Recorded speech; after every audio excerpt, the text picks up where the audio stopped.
আগামীকাল পয়লা বৈশাখ, আর তাই বিভিন্ন ব্যবসায়ী প্রতিষ্ঠানগুলিতে শুরু হবে গণেশ পুজোর আরাধনা। আর তার আগেই বাজারে চলে এসেছে গোলাপ খাস সহ অন্যান্য কয়েকটি জাতের আম। বিক্রি হচ্ছে কেজি প্রতি 120 থেকে 130 টাকা।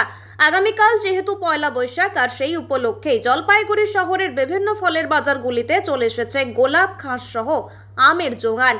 যদিও আমের বাজারে এবছর এই সময় আমের দামটা কিছুটা হলেও বেশি থাকে, এবছরেও ঠিক তাই রয়েছে। তবে বিক্রেতারা বলেন আগামীতেও আমের দাম কিছুটা হলেও বেশি থাকবে, কারণ বাইরের আমের ফলন কমেছে। জলপাইগুড়ি শহরে দিনবাজার সহ অন্যান্য ফলের বাজারগুলিতে এখন গণেশ প্রতিমা সহ আমের বিক্রি শুরু হয়েছে। তবে আজ তেমন ভাবে বাজার জমেনি বলে জানিয়েছেন বিক্রেতারা। কি কি আম রয়েছে? পার্কম্যান আছে, গোলাপ খাস আছে। কত করে কেজি বিক্রি হচ্ছে? 150 টাকা কিলো। পয়লা বৈশাখের বাজারে মনে হয় কি যে আমের বাজার ছাবে মনে হয়? না, ছাড়বে না, পুরো বাজার ছাড়বে না। আমদানি কম তো। আর এই আম খেতে কেমন? মিষ্টি খেতে। এবার কি আশা করছেন আপনারা, এবার আমের কেমন থাকবে? আমার ফসলের বছর কম আছে। দামটা থাকতে পারে? দাম লাস্টে 50-60 টাকা নিয়ে যাওয়া হবে। ভালো আম 50-60 টাকা হিমসাগর লেখা।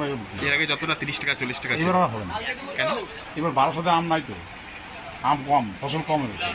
আর এই আমগুলো আনছেন কোথা থেকে? এগুলো মেয়ের রাস্তায় আসছে। চাহিদা কেমন? ভালো আছে, পয়লা বছর উপলক্ষে ভালো বাজার।